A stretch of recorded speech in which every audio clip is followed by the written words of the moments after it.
Sétimo, planejamento. A ação governamental obedecerá a planejamento que vise a promover o desenvolvimento econômico e social do país e a segurança nacional, norteando-se segundo planos e programas elaborados na forma do título 3º e compreenderá a elaboração e atualização dos seguintes instrumentos básicos: Plano Geral de Governo, Programas Gerais Setoriais Regionais de duração plurianual, Orçamento Programa Anual, consolidando aqui, gente, a Lei 4.320, que é da Contabilidade Pública e Orçamento Programa, tá? Lei 4.320 de 64, Programação Financeira de Desembolso. Então o cara pode colocar na prova lá, planejamento, programação programas setoriais regionais de duração plurianual, orçamento, tudo isso aqui são instrumentos de planejamento. Gente, memorex, vai ter que memorizar, não tem jeito, tá? Coordenação, o que diz a coordenação? Vamos lá. Atividade da Administração Pública Federal, especificamente a execução dos planos e programas de governo, aquele lá do artiguinho anterior, serão objeto permanente coordenação. Aí ele vem, o legislador vai dizer como que essa coordenação será de fato executada. Olha aqui, a coordenação será exercida em todos os níveis da administração. Já caiu em concurso, claro que já, mediante atuação de chefias individuais, a realização sistemática de reuniões com participação de chefias subordinadas e a instituição e funcionamento de comissões de coordenação de cada nível administrativo. Tem que explicar alguma coisa? Não. Você tem que ler esse cara aqui umas 3, 4 vezes. Outra coisa, professor, eu tenho que ler todo o Decreto-Lei 200. Cara, não faça isso. Você vai adquirir conhecimento que não cai em concurso. Lá tem muita coisa específica que não é objeto de sua prova. Tá? Pode baixar, dar uma lida, uma leitura rápida. E agora, esses artiguinhos, esses sim. Esses artiguinhos são importantes. Descentralizada. Gente, o principal foco da Decreto-Lei 200 foi essa descentralizada. A descentralização. Para quem, professor? Principalmente para quem? Para a administração pública indireta, porque todas eram direta, criou-se a indireta. O foco principal foi a indireta. A execução das atividades da administração federal deverá ser amplamente descentralizada. Olha só, gente, descentralizada, porque antes todas somente estavam concentradas na direta. O Estado era burocrático. Então ele criou a indireta, e essa indireta agora deverá ser amplamente descentralizadas. Aí tem o A, o B e o C. Tá? O A, o B e o C. Dentro dos quadros da administração federal, distinguindo-se claramente o nível de direção e controle. Tá? B, a administração federal para as unidades federadas quando seja devidamente aparelhado mediante convênio. Então, esse aqui, gente, o A é para aquelas 4 figuras: autarquias, fundações, empresas públicas, sociedades de economia mista. O B é para terceiros, estados, não é isso? Outros parceiros, através de convênios. E C, administração federal para a órbita privada, mediante contratos de concessão de serviços públicos. Então, isso que significa descentralização, gente. Os 3 pontos. Bacana? Então, isso foi o foco. Delegação de competência. Será utilizada como instrumento de descentralização administrativa, com o objetivo de assegurar maior rapidez e objetividade das decisões, situando-as na proximidade dos fatos, pessoas ou problemas a atender. Ou seja, ele quer transferir o poder de decisão que antes era altamente verticalizada para onde? Para o mais próximo dos fatos. A intenção do legislador é exatamente essa. 12. É facultado ao Presidente da República, aos ministros de Estado e, em geral, às autoridades da administração federal, delegar competência para a prática de atos administrativos, conforme se dispuser em regulamento. O ato de delegação indicará com precisão a autoridade delegante, a autoridade delegada, as atribuições do objeto da delegação. Então, ele pode, parte de sua competência, que desde que não seja exclusiva. Preste atenção, gente. Pegadinha de concurso. Essa delegação de competência é somente para competências privativas. As competências exclusivas não são objeto, tá? Ok? Tá. Controle. O controle das atividades da administração federal deverá exercer-se em todos os níveis e em todos os órgãos, compreendendo particularmente o controle pela chefia competente. Isso aí significa o quê? Controle burocrático, na execução dos programas, na observância das normas que governam a atividade específica do órgão controlado, hierarquia. Né? B. Controle pelos órgãos próprios de cada sistema em observância de normas gerais que regulam o exercício das atividades auxiliares. Gente, então é o seguinte, A, coloca aí, controle hierárquico, controle burocrático. B, controle interno, próprios órgãos de cada sistema. C, o controle da aplicação dos dinheiros públicos e a guarda dos bens da União pelos órgãos próprios do sistema de contabilidade e auditoria. Se refere indiretamente aqui ao controle externo. Bacana, legal, vamos para frente. Gente, ok, pronto. Estudamos agora a lei, agora vamos estudar os fatos do Decreto-Lei 200, gente. Olha só.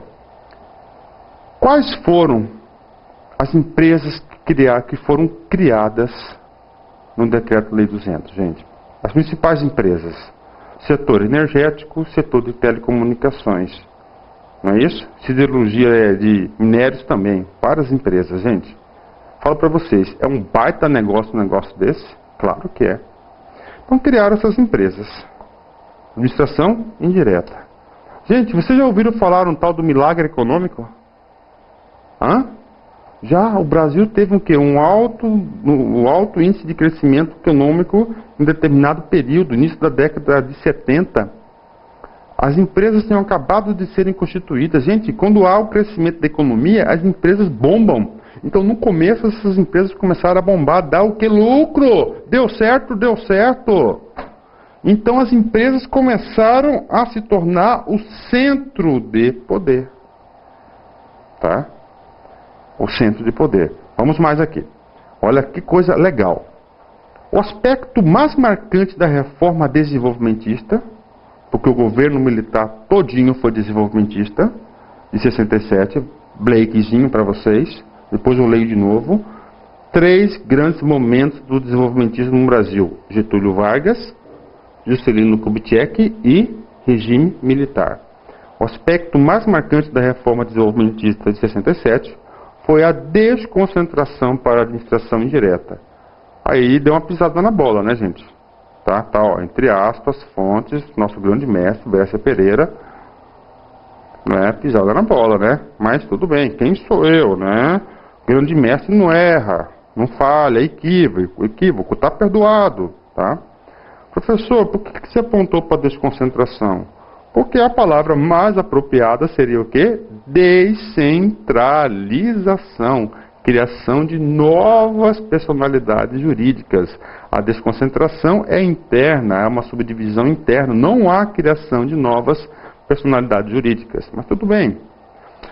Tem muito mais créditos do que débitos. De novo. Desculpa, vamos lá.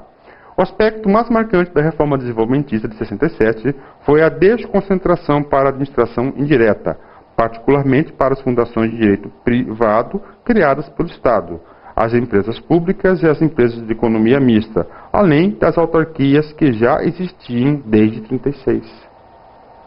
Gente, isso aqui pode cair na prova e o cara vai querer falar para você, isso aqui é a palavra de Bessa Pereira, sobre esse cara aqui, ó. Tá certo. Porque foi ele que disse, se ele fazer referência de texto agora. Se ele perguntar tecnicamente, é descentralização. Mas esse texto aqui diz outras coisas. Gente, não falei para vocês lá que o DASP criou Caixa Econômica, esses caras tudo aí? E todos esses caras que foram criados aí, gente, tá? Eram o quê? Eram autarquias. Esses caras tudo eram autarquias. E essas autarquias, gente, faziam parte da administração direta, vinculada direta. Com o Decreto-Lei 200, ó, ele separou. Direta, é o presidente e os ministérios, não é isso? E assessores diretos, e há os órgãos, né? e a indireta, que são aquelas 4 figuras. Então fez essa separação importante, que até hoje é utilizada a administração direta e a administração indireta. Cada administração direta e indireta vai ter o quê? Vai ter as suas particularidades, né? Bacana? Vamos lá. Outra coisa, gente. Presta atenção, gente. Administração pública. O regime militar, o governo militar, ele era um governo que desenvolvimentista. Tinha um plano de governo? Tinha um plano estratégico? Tinha. Qual que era o plano estratégico dele? Desenvolver as áreas tidas como estratégicas. Comunicação, transportes, não é isso? Energia. Fez. Logística. Fez. Não é isso? Fez sim. Só que o seguinte, gente. Ele fez através da administração direta ou administração indireta. Ele fez através da administração indireta. Tá certo, gente? Administração indireta. Tá? Bacana? O que aconteceu, gente? Ele deu maior importância à administração indireta. E a direta ficou em segundo plano, gente. Ficou em segundo plano. A administração indireta ficou em segundo plano. Ou seja, sucateou a administração direta. Todo mundo queria trabalhar na onde? Na administração indireta, porque lá era o cara. Lá era CLT, lá eles faziam as próprias regras, lá tinha autonomia, regras próprias. Então o que aconteceu? Na verdade, gente, houve o quê? Um grande enfraquecimento da administração direta e uma hipertrofia, um grande crescimento da administração indireta. Lembra no plano diretor que no diagnóstico o núcleo estratégico do Estado estava enfraquecido? Por que estava enfraquecido? Gente, devido ao Decreto-Lei 200. É um dos motivos. Sabe por quê? Tá lá um cara trabalhando no núcleo, um cara com capacitação, um cara bacana, um cara 10, ó, 10.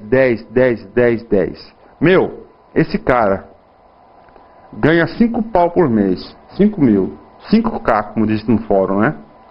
Lá numa empresa pública, ele passa a ganhar 20K. Onde que ele vai? Vai para a empresa pública. Então, o governo militar passou o que? Parte do seu comando passou a administrar o aparelho do Estado através da administração pública indireta, que era muito mais flexível do que a direta. Com isso, nós tivemos o que? Direta, sucateamento, tá? Ou seja, arcaica, administração burocrática, ultrapassada, sem foco, não deu importância. E na direta, o grande foco de excelência, eficiência, produtividade, etc. Então isso que aconteceu. Isso foi retratado aqui pelo Brescia Pereira.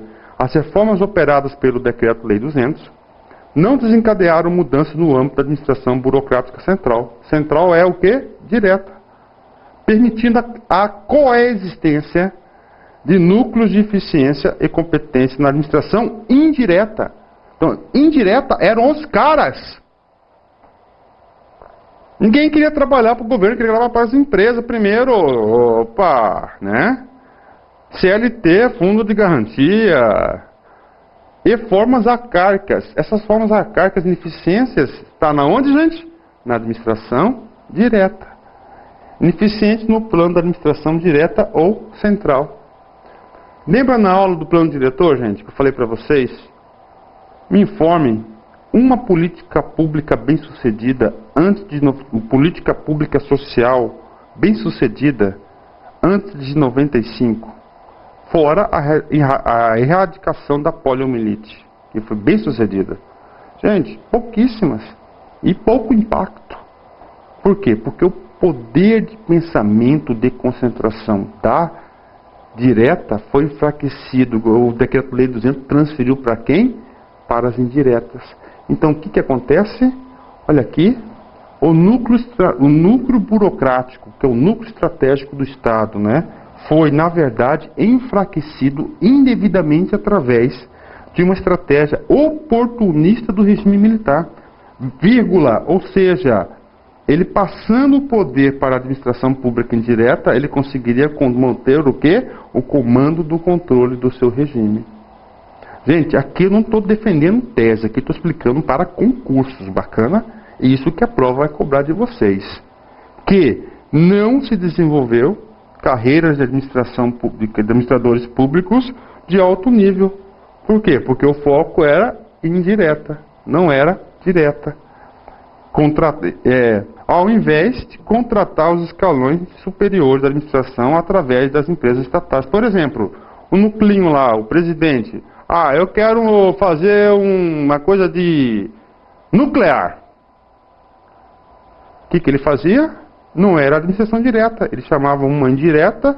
Olha, eu quero que você faça esse estudo, faça esse plano, esse projeto, ou execute essa atividade. Então houve essa preterização, ele preferiu. Com isso, houve um distanciamento. Então esse foco, gente, descentralização, flexibilização para a indireta, é um foco gerencial. Outra característica do Decreto-Lei 200, que difere do que? Lá do plano diretor da reforma do aparelho de Estado, que culminou na emenda 19. Entenderam, gente?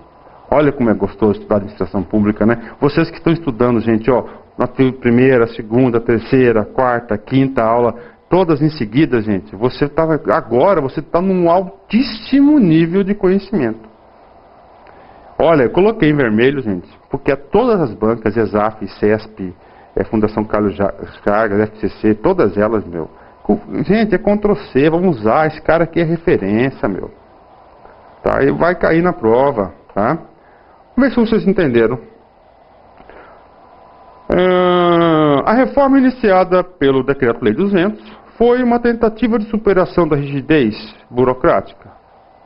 Professor, é cópia do seu material e pode ser considerada como o começo da administração gerencial no Brasil? Gente, eu me recuso de falar a resposta, porque você já deve ter falado que ela é certa. O primeiro movimento de implantação é gerencial. O Decreto-Lei 267 surgiu no bojo de uma reforma que tentou aprimorar o modelo burocrático vigente da administração pública. Na administração pública? Claro que não! Gente, essa administração pública gerencial, na verdade, ela queria o quê? Eliminar a burocracia, que já é diferente da reforma de 98, da emenda constitucional 19, do plano diretor, que a reforma gerencial está baseada na burocracia. Aqui está culpando quem? Está culpando a burocracia. Por isso que não priorizou, não modernizou, não treinou as pessoas da administração direta. A administração direta era o quê? Um sucatão arcaica. E somente o centro de excelência era quem? O centro de excelência eram as empresas públicas. Naquele momento, o milagre econômico contribuiu com isso? Sim, lógico. De acordo com o Decreto-Lei 200, de 25 de fevereiro de 67, as atividades da administração pública obedecerão aos seguintes princípios fundamentais. Cara, tá aí. Princípios fundamentais. Ele quer saber o que de você? Se você sabe que é planejamento, descentralização, coordenação, delegação de competências e controle. Cara, e esse cara aqui fez o que? Ele pegou lá o que está escrito na lei. 1. Ação governamental que visa promover o desenvolvimento econômico e social do país e a segurança nacional. Qual é o nome desse cara? Planejamento. Tá? Isso aqui é da banca o quê? ESAF. 2. Atividade governamental responsável pela execução dos planos e programas do governo. Qual que é? Coordenação. Planeja e tem uma coordenação integrada.